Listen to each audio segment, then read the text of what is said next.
What's up? I just decided to make a video of some different stuff that I had that I really don't know how to categorize it or what to call it. So it's just going to be me on the fly showing you some random champions from different magazines. Let's just dive into it. I'll pull some stuff off the shelf and we'll just, kind of run through it as we go. But I have a couple I wanted to show. Buddy Rogers, if any Buddy Rogers fans are out there. This was probably, I don't know, the greatest looking magazine cover in the history of magazines, if you ask me. Just does not get any better than that. I mean, wow. If you look at this dude and you just say, that's a champion. I mean, the chiseled body, the tan, the golden blonde hair, the championship belt, the muscles. Really, really a phenomenal shot. This was put out in 1961. Stanley Weston from London Publishing put that out as a mail-in. I don't know why it's called TV Wrestling. I mean, TV was, still rather new at that time, and I guess they're showing the stars that are on the television. It's mostly a photo album more than it is a magazine. There's not like stories or contents or, magazine, based around an actual match. It's just more or less a bunch of photos from the wrestlers at this time period. And, it's got covers Rogers as the world champion. To this point, no world champion was covered on a magazine like this. This was the first. I mean, that in comparison to the ones that were out recently from 50 to 55, when it was out, single wrestling magazines, nothing looked like this. The combo boxing wrestling, which followed from 55 to in the 60s, nothing was even close to this. What I'm talking about is wrestling in 55, when it stopped as a magazine, it went as a combo with boxing. So when I show magazines from wrestling, I show strictly wrestling magazines, no combo mags. So this was, without a doubt, the most incredible looking magazine cover of all time. Let's look at a few more magazines from that same time period with Buddy Rogers. Wrestling Life, and you guys know how I feel about Wrestling Life. It's just, I don't consider it a magazine. I mean, there's 20 pages. Look, just in comparison to give me a second. A comic book. Here's a comic book from the same time period, maybe sometime in the 70s. It towers over this. I mean, it's smaller than a comic book, as you can see. So, I want something with substance and feel and pages, and these things were just, like I said, little pamphlets. But I mean, Wrestling Life in 1960. It's got Buddy on the cover before he was the world champ. Here is a bloody shot of Buddy on the cover, bleeding here from the forehead. I didn't show this in the bloody magazines because it's in black and white. It really doesn't show. This is January of 1961, Wrestling Life. A few Wrestling Lives that I do have, maybe 24 or so, are with the champions on the cover with the belt or talking about the champion at the time. So I don't have many of these. So really, I wasn't a fan, like I said, but you can take what you can get for this time period, I guess. This is Buddy Rogers. I don't see any big tagline story. This October of 62 with Rogers on the cover again. Here, this is a rare program from Madison Square Garden. This is Buddy, I believe, let me check, October 5th, 1962. This is one of his last title defenses in the Capital Wrestling Corporation pre-WWF Madison Square Garden days. And here's a shot of him on the cover. This was October. He lost the title January. So yeah, this was the last couple of appearances in the Garden for Buddy as the world champion before he would be considered the WWWF's world champion in that brutally battle tournament he won in Rio. Yeah, okay. So MSG 1961. October of Buddy. That's a cool little program. You can see how it was made. I mean, it's paper thin. There's no pages. There's just a fold out of just a lineup sheet inside. There's really nothing to these things in the 60s. Another Wrestling Life. I prefer this one. This is pretty cool looking. I mean, it's got him when he won the title. This is the title issue. It's all about Buddy when he won the NWA World title, and he's also wearing the soon-to-be WWWF belt, recognized, but he is the U.S. champion at the time. So, and that's a weird history in itself, his U.S. champion. He was the only one to have held it. He never lost it. I think it was just awarded to him. The U.S. title is such a crazy history because every NWA town was allowed to have their own U.S. champion. So there was Detroit, there was the Northeast from McMahon, there was out west, there was just different United States champions. So there was just another one here, but there's not much lineage on this one. I really couldn't find much information about this, other than he was the only one that held it. And Wrestling Life, again, I think this is my last one of the Wrestling Life, and it's just goes into Rogers' matches and some of his personal life and blah, blah, blah. This was in January 1963, and at this point, he had already dropped the title. No, he didn't, actually. Did he? No, he actually, yeah, he just lost it in January. Here, you could almost say this was the pre-WWF magazines. This was put out by Capital Wrestling Corporation, Tri-State Wrestling. It covered the Pittsburgh, Pennsylvania area, New Jersey, New York, Ohio, those in that section of the country. But this was released for the NWA still. So this was Capital Wrestling Corporation, which was WWWF. It was their release of an NWA credited magazine, and it's got Buddy Rogers inside. It has all the territories listed inside and all the presidents of each territory. This came out also in '61 with Rogers. Around the same kind of time period where Carpentier won the title, I believe in '57 from Thez. They're talking about him being the world champion also, which I thought was kind of weird because they dropped their affiliation and formed the WWA in Los Angeles at that time. Anyway, here's another Tri-State magazine. Now we are in, let's check the date. Let me get the right date. This is 66, 67. Here's one from 1964. We'll go to that first just to keep it in order. Bruno on the cover of the Tri-State Wrestling TV Stars action for the Pittsburgh area. Like I said, it was, New Jersey, New York, Ohio, Pennsylvania area. Now released by Capital Wrestling Corporation, WWWF. So this is one of their magazines now, predating, some of the 70s issues that they had, which we'll go through a couple of those in a minute, which was the WWWF action magazines. Again, more of a photo album, photo magazine. There's a bunch of slick photos of each wrestler, not much for stories or feuds or actual matches in these tri-states. This was the third tri-state, and it's 1966 with Bruno on the cover again. And more of the same for the third one that came out in '67. Like I said, some of these are signed by Bruno. The other two were. But this is the same deal. This has got a few matches inside, but no stories, just like action photos like you see on the cover here. But again, WWF released magazine early in the 60s. Let's jump up to 1976 when this came out. Championship Wrestling Yearbook, released by the Worldwide Wrestling Federation. And this was covering a lot of the matches from the Garden in 1976. So this was basically your pre-WWF magazine. It's got a lot of content, a lot of stories, and actual matches that took place in '76 in this, before the first issue of Wrestling Action, which is here. So there is some magazines that predated this 1 through 4 volume. Actually, there's 5. There's 5. There's one that came out in 1980, but I'll explain that later. WWWF put out a magazine called Wrestling Action. It was done by Les Thatcher from the Crockett office in the Carolinas. He drew all these pictures on all the covers and painted all the covers for these, and also the NWA Mid-Atlantic magazines from the 70s. So there was 4 of these. This was issue 1. These are pretty expensive, at least the last time I checked. I mean, I don't know anymore. I really don't look, but they were commanding a lot of money. This was issue 2 with Bruno.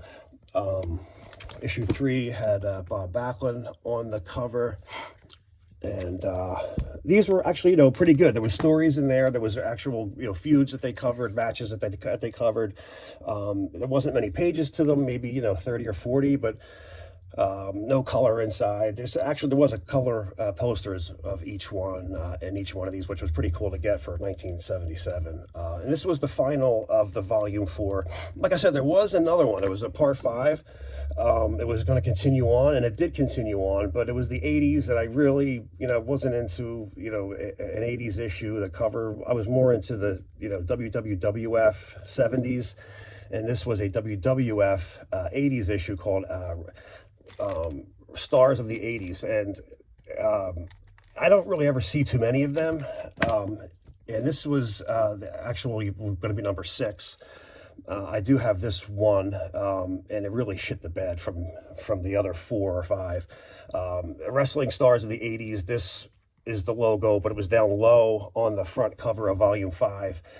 And Volume 6 went to just a handful of pages in black and white, slick paper. The stories weren't covered as much, but, and then it slowly just, fizzled out and didn't really go any further. There may have been a couple of more issues from Wrestling Stars of the 80s, but I don't believe there was. I didn't see. Same guy, Les Thatcher, who drew the, like I was just telling you about, for the Crockett's, made the Mid-Atlantic magazines and the WWWF, did the NWA issue, and this has got when Terry Funk was the world champ. There's a centerfold of Terry with the world title. And this one, they only made 1 issue. They didn't make any more. Don't know why. It's a pretty sought after issue. And actually, I should have probably showed this first. This is what I was talking about. Les Thatcher in 1975 started these Mid-Atlantic magazines. And this was from volume 3, so I think I put it at 1977.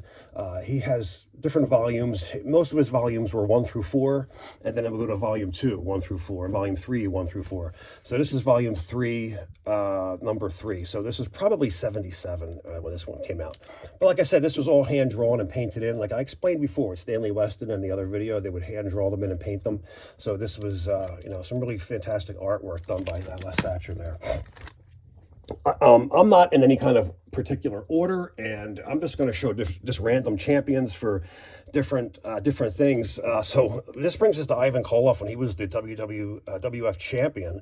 One of the few nice looking photos of him, but what I have here, give me 1 second, is a program from Allentown, Pennsylvania, when he was the world champion defending the title. So main event, World Wrestling Championship match, Ivan Koloff versus Chief Jay Strongbow. I've never seen another one. He was champion for about a week. Could you imagine? No internet, no TV coverage at this point. Showing up, on February 1st, 1971 in Allentown, PA, or whatever arena this could be in, and out comes Ivan Koloff with the World Wrestling Federation belt, and you're like, wait a minute, what the fuck happened to Bruno? Imagine the shock on the people's face when they seen him come through the curtain and him as the champion. Pretty cool. So yeah, I've never seen another program with Ivan as champion. I try to find these for Stasiak and the different wrestler heels that were champions at the time for some title defenses, and they're so difficult to track down. I mean, people didn't hold on. I mean, you can see how cheap and flimsy this thing is. It's just a piece of paper that's, got a handful of pages inside, and you're lucky to have 6 pages in it. And it was mostly advertising for your local, towns, businesses and stuff like that, which kept that little thing going. So those things didn't survive at all. But hail to the new champion, Ivan Koloff, and that's just a great looking shot of him when he was the world champ. why do I have this? Oh, Pedro, he held every single title in the WWWF, WWF in his time. And here's just a rare shot of him as the Worldwide Wrestling Federation United States Heavyweight Champion. Here he is on the cover with that belt. And people, wow, I didn't know the WWWF or WWF had a United States champion, and they did. Bobo Brazil held it. A few other people held it. He was actually the United States champion when he faced off against Ivan Koloff when he won the belt. And there's video of him wearing that belt into the ring. When he won the title from Koloff, they just merged the two titles together and just kept the one. So yeah, here's a good shot of Pedro when he was the United States champion. And then of course here is the championship of the WWF belt when he was the champion. This is the belt that he had that he hawked. I mean, you're not taking my word for it. This is what I heard. He was a degenerate gambler, and he took this belt and hawked it to pay off the fucking debt that he had from betting on the ponies. And that belt disappeared shortly after, and that's when he got his other belt with the winged eagle. And that's the one. That's the one that he had hawked. Here he is as Intercontinental Champion. This was his third belt in the WWF, and he had beaten Don Morocco for that. This is just a program from the night he was defending it against somebody I just can't see, but there's a clear shot of him with the belt. He wasn't on any magazine cover with that belt, so he was on a program. He was also, what happened here? Like I said, I wasn't prepared for this. He was also the WWF tag team champion, and I have him with Backlund on a cover somewhere. Maybe it'll pop up somewhere. This is Victory Sports Magazine. Now, this was considered the first WWF magazine, Victory magazine, Victory Wrestling, and Stanley Weston, like I explained before, sued McMahon for using the Victory. Let me grab one. Hold on a second. Just come up here a second. You can see Victory Sports Wrestling Yearbook. He owned that, and McMahon had to get a cease and desist on that, and he had to stop using the Victory name. I'm not sure how many were out, maybe a handful before they actually stopped the presses on that, and he came out with the official WWF magazine, which was a nice magazine. I mean, I give it credit. I know they tried getting Bill Apter to jump ship from Weston's office to come over to do this magazine, and out of dedication and loyalty to Stanley Weston, which I admire the hell out of him for, he didn't go to the big, corporate machine. He stayed with the little guy who brought him to the dance, and he stayed where he was. And McMahon started this magazine, and it went for, obviously for quite a long time, up until early 2000s, I believe. I didn't keep buying it. I have the first 2 or 3 issues. I really it became more of a propaganda for the WWF. It was just, a bunch of shit, and him rewriting history and changing history as it goes. And, Andre's never been slammed, and of course he's been slammed, and this guy's never had this, and he's also had that, and it's just a bunch of lies. And I was just like, this isn't a wrestling magazine. This is just him pushing his product, and I want no part of it. This was another one with Wendy Richter on the cover with Hulk. This is a sought-after magazine. I don't know why. I see it on eBay a lot, and it sells for a lot of money. Sorry, I didn't realize these programs were in here. Anyway, this is the death issue of the Grand Wizard when he passed away. Hang on a second. Let me open it up, because I don't know if there's a lineup sheet in here, maybe. I don't know. You can look at it with me. There might be. This is when the programs changed, and I didn't like this style. I like the old style when Wrestling News did it. Yeah, there is. Oh, it's from the Garden. Okay. We got Madison Square Garden, November 21st, 1983. Backlund and the Masked Superstar, Don Morocco, Mike Sharp. That's the Intercontinental belt. Wow. Jimmy Snuka, Sergeant Slaughter.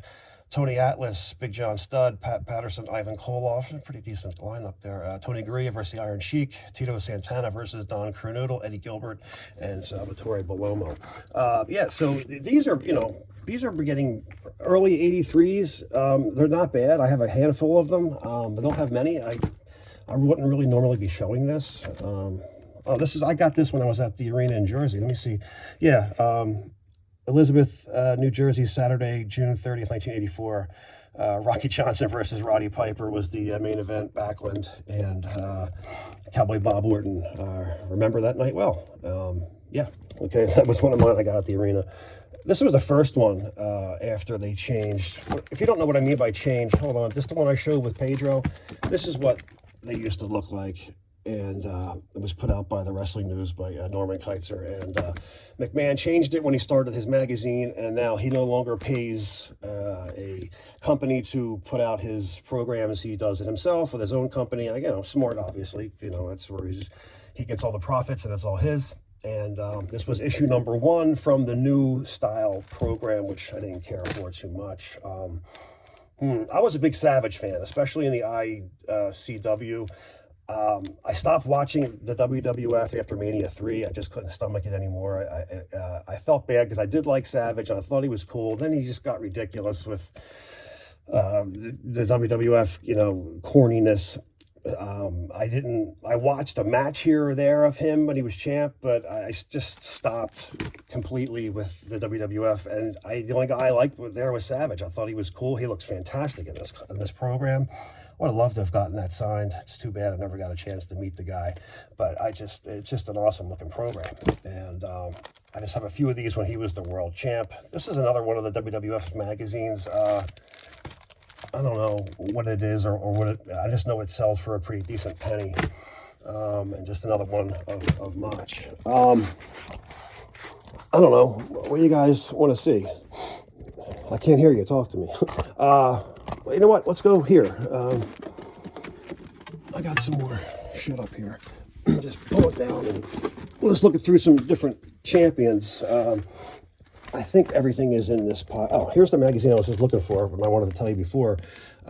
When Pedro was the tag team champs, they won that at the Shea Stadium show. They beat the Samoans, and because he was the WWF champion at the time, Backlund, they had to forfeit the tag team belts. But nonetheless, he was a holder of all 4 belts in the WWF at the time. Here is Wrestling Parade magazine / program. Not a program.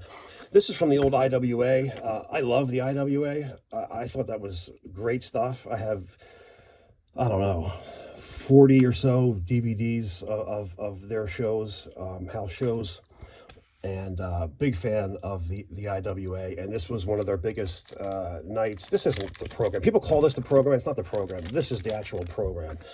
This is the IW. So I'm going to make sure. Yeah, this is the IWA program from that night from Roosevelt Stadium on July the 10th, 1975. I'm sure no one's really even seen one of these. Let's take a look inside. This one, is rare enough, the Parade magazine, because you'll see across the top, it'll say official magazine of the International Wrestling Association. And down here, you'll see it says the official program. So this is the actual program. The other one is a magazine, but it has a lineup sheet also. So I guess it's like a program, but nothing really to it.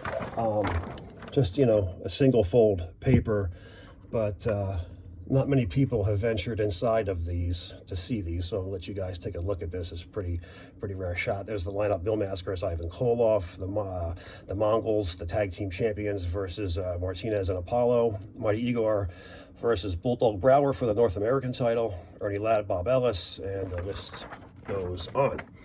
So there's a rare shot of the real program from the IWA. And this is a rare magazine from the IWA. This is another magazine from the IWA. They may have put out 6 or 8 before they folded, not sure. But nonetheless, another 1975 issue, very expensive and rare if you can find them. Here is an original promotional photo of the Mongols when they were World Tag Team Champions. These are really hard to come by. I love it, great shot. That's the Masked Superstar for those who didn't know. Here is Bulldog Brower. Like I said, he was the North American champion. Same belt as the NWA Crockett US belt. And here is the Miami Stadium show. This is a show that they did in Miami. That's out over the water. If anyone's ever seen that stadium, it's pretty cool. I used to go there and see what was it, like water shows, like, you know, the 10 girls on water skis, and they're doing like the bat flips and shit on the out on the water. They put a ring out there over the water too, and you can watch wrestling and boxing and concerts and stuff like that. And there's Mill's promotional photo for the IWA on the back. So also pretty rare. Just a shot of Mill when he was IW champ on the cover side, Inside Wrestling. I'm not sure exactly what is in all this. Okay, I was telling you earlier about the boxing combo magazines with the wrestling. So here's Boxing Combo, put out by Stanley Weston, but we got Buddy Rogers on the cover when he was the champion, and Don Leo at the bottom. These magazines were dominantly boxing and just a little bit of wrestling. That's why I never got involved too deeply in these.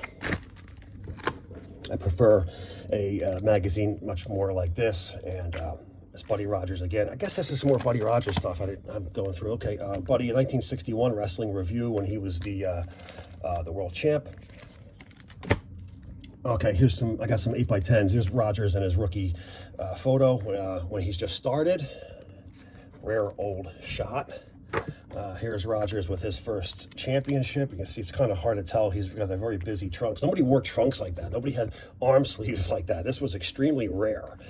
Nobody dressed like that. He was really showing off here for that time period. Here is that same belt. I believe it's the Texas title, the NWA Texas Heavyweight Championship here. And that's the same one that he has in that magazine cover we just looked at with the boxing. What an awesome looking shot.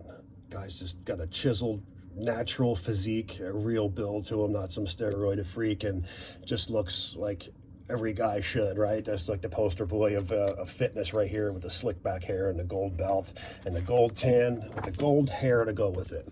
Buddy Rogers again, nice shot of the NWA World Crown title. And I'm not sure what this belt is. If any of you guys know what championship that is, help me out. I don't know what belt it is. It's almost as thick as the belt that would go around your belt loop on your pants. Very thin, so this has got to be an old one. Buddy again on the cover of The Wrestler with the gold championship. Here's the Sheik peeking out in 1967. Okay, here's this magazine. I was trying to show this before, and I couldn't find it when I showed the Inside Wrestling magazines when I was going through 80 through 85, I guess. Here it is. It was out of that pile, and it was in this pile, that's why. Nature Boy Buddy Rogers versus Nature Boy Ric Flair. It was a battle for the Nature Boys, for Flair to use that name, and Flair wins the match and wins the rights to use the Nature Boy name. Buddy comes out of retirement. Of course, he was already retired for many years before he stepped back into the ring in the Carolinas for that match. This is a tribute to Buddy when he passed away, sadly. This is it's nice to see Buddy on the cover. I mean, here he is, you know, in his 60s and still looking in fantastic shape. He was getting ready for a match against Buddy Landel, and he was going to wrestle in the old it was the pre-ECW Tri-State Wrestling. He was going to wrestle in Philly against Buddy Landel, but he had passed away. The coverage is in that magazine. What is this? Oh, this has got, there's a story here. Lou Thez interviews Buddy, and he tries talking Buddy out of doing the match with Landel. You're too old. You're 71 years old. You can't be getting in the ring. And it's just cool to see Buddy back in the magazines in 1992, being interviewed by Lou Thez, the man he used to feud with in the 60s. It's in here, that whole story interview, which is a really good interview. This is just it's from Pro Wrestling Illustrated, the story of when he died, covered in the magazine. It's just one page. That's him getting prepared for his match with Landel, and he's wrestling with his son, David. And I remember on social media, somebody posted a picture of that, and David said he'd never seen it, and I sent him a message, and I told him what magazine it was in, and he was very thankful. And I believe he went and bought the magazine because he said he was going to go get it, because he never had seen that and never knew he was in that magazine. So, but this was in PWI August of '92 issue, when they mentioned about Buddy's passing. This was John Arezzi's newsletter. For those who know who John is, I mean, the guy's a legend. You know who John is. He used to have a subscription newsletter, and this is the issue that he had for Buddy when he passed away. I don't know. Let's just get the rest of these. This looks like Romans. Let's see. This is just, okay, we're just getting some Lou Thez on the cover of the ring wrestling when he was the world champ. Always loved Lou Thez. I mean, the guy respected the sport and could twist you up like a pretzel. He knew every hold, I mean, which were basically judo and jiu-jitsu holds. You'll see the holds. They say they're shooters. They know real holds. What they're doing is judo, a system called Kosen Judo. I'm a martial art teacher. I've been teaching jiu-jitsu, Brazilian jiu-jitsu. I trained with the Gracies since 1996. I've got a third-degree black belt in jiu-jitsu. I have a little club up here called the New York Fight Club. Anyway, all the holds back then were legitimate holds, and they were all real. The problem is being able to pull them off against somebody who's not letting you pull it off. Of course, you know, if you let me get you in a chicken wing or an arm bar, yeah, it's going to hurt. But if I'm fighting you and I'm not letting you do it, there's a different story. So the holds were real. It's just a matter of being able to pull them off. And you can watch any mixed martial art event now, and you'll see how you need punching to set it up, you need kicking to set it up, and which, well, you don't need it, but it helps out a lot. But the holds were real. Lou was a legit guy. He trained with a lot of judo people and jiu-jitsu people, and he knew a lot of those old shoot. They called it shooting. They called it hooking. They called them hookers. It's kind of a funny term. From guys from, you know, like I said, the Kosen Judo Club to the Snake Pit Club out in London. They're all legit guys. The Pancrase guys all came. All their holds were judo and jiu-jitsu holds, and they were all legit. Wrestling As You Like It, another pamphlet magazine. I mean, look at this. There's nothing to it. These came out in the 50s. Not a fan of them whatsoever. It's just a small handful of 15 pages, maybe if you're lucky, but you know, had Lou on the cover, had to get it. And these things, you know, command a lot of money also, just because of their age and being able to be held up that long and survive all these years. Golden Book of the Century photo album. This is a pretty wild book. It was for sale in '65. It was mail-in only. I forget who was sold it. It was a wrestler who sold it. And it's got every match, every championship match, and every champion up until the point of 65. So you're going back to like the late 1800s. List of champions all the way up until 65. And they have mostly as many pictures as they could of the champions in there, the ones that were taken. Very interesting historical piece in this book. Pretty hard to find. It's funny, I got this on eBay a long time ago, and I had no idea at the time until after I bought it. I messaged the guy and I says, do you mind, because I noticed you don't have anything for sale for wrestling. You sell mostly, you know, odds and ends. How'd you get this? And he says, this was the last of a long list of wrestling items that I was selling that I got from an old professional wrestler, and this was his stuff, and I was selling it. And when he died, I had got the stuff, and I said, "Wow, really?" I says, "Well, who was the wrestler?" I wrote back, and he says, "Well, it was my next door neighbor, Arnold Skolin." I'm like, "No shit, this was Arnold Skolin's personal magazine?" I didn't. That's pretty wild. I said, "You should have wrote that in the title," but it wasn't a selling point. I didn't find this out until later on. But this belonged to Arnold Skolin. As funny as it is, I ended up getting it here in this wide variety of collections that I've got, and it will be preserved and saved forever, that's for sure. I asked him if he had anything else, and he said he sold everything else. I'm like, damn, what the hell did I miss? I can only imagine what, I didn't see, but whatever. Here it is. This is, if you guys see this and you love history of champions, this is the book for you, for sure. Lou Thez on the cover of wrestling review with the belt. One of the few color shots, the first few color shots of Lou with the belt. Most of the covers he was on were like kind of like black and white up until that point when Stanley Weston got him in 1960. I think I showed this before. This is the cover of a Lucha magazine from Mexico when Lou was defending the title in Mexico. Let's see, Wrestling As You Like It. People say Lou Thesz never lost the title to Carpentier. Here's the proof in the cover of Wrestling Life in 1957. Wrestling Life was a little bit bigger in the 50s. Take a look, and you can see they downsized it a lot. They really made it smaller in the 60s. I don't know why. I mean, it's small enough as it is, but it was a little bit better in the 50s and a handful of my 50s issues that I have. But here it is in black and white. Lou Thesz loses the world title to Carpentier. The NWA didn't recognize it. Carpentier, like I said, went on and to form the WWA in Los Angeles as the world champion. Freddie Blassie would be the most notable champion down there after Carpentier. The list would go on. Ricky Dozan would take it. The Destroyer, Dick the Bruiser, Bob Ellis, Pedro Morales, et cetera, et cetera.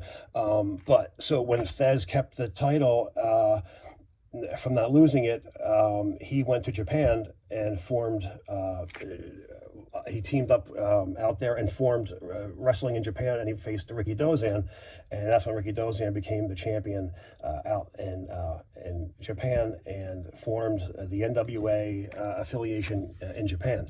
So, so he lost the title. Carpentier, it's true, he did lose, and here's the magazine with the full coverage, and there he is getting his hand raised at the end. Rare magazine, hard to find this one, and it puts to bed any rumors that he never held a title. He most certainly did pin Lou, and he did win the title. A very glossed over woman, responsible for women's wrestling through the 20s, 30s, 40s, and 50s. Mildred Burke. Here she is on the cover of a very small, thin magazine. I dare to call it a magazine. I would call it a program, but nonetheless, it's got a handful of pages, and it's got a little story and write-up about the women's wrestling and the women's traveling with the men and being the world champion. Pretty rare little magazine called Midwest Wrestling with Mildred. Not a lot of things with Mildred Burke on the cover with the title. She's on a couple of magazine covers, not with the belt, and here she is on the cover. And finally, we'll end the video with this because this is almost 40 minutes.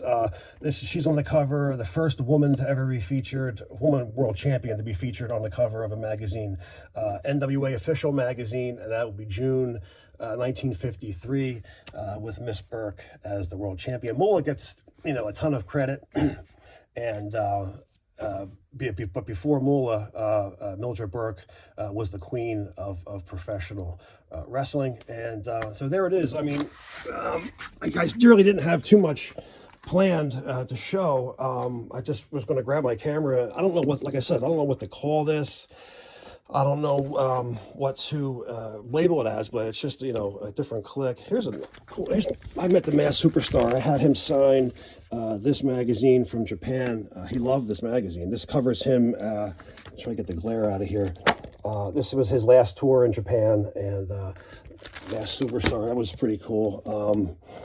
A lot of people don't know this. The AWA World Heavyweight title is still very much alive. Yes, the Vern Gagne AWA title. It's alive in Japan, and the last champion, up until a year ago, I'm not sure anymore, was Masato Tanaka from the FMW, ECW. Masato, you can see he lost a lot of weight. He's chiseled here. He's an older guy in his 50s now, close to 50, and he's the AWA World Champion. It's funny that with Japan, they believed in real belts and real championships with lineage. So, they wouldn't just make up a belt. Okay, this is the new AWA or AEW champion, world champion with, no one behind it. It was just a belt that they made up. In Japan, they wanted belts that had lineage, and that's how Inoki got started. That's how the Japan wrestling got started with Ricky Dozan, etc.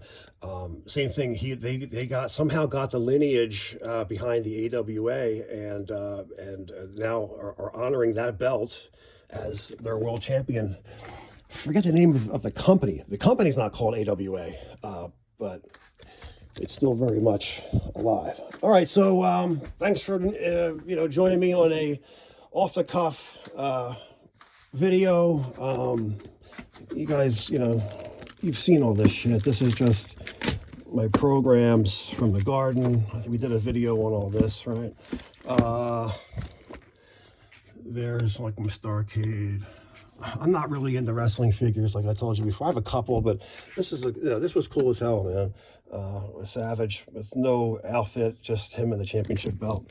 All right, I'm gonna shut up. All right, guys, we'll see you on the next. I'm getting together a main event wrestling video, so look for that next week. All right, adios. See you on the next.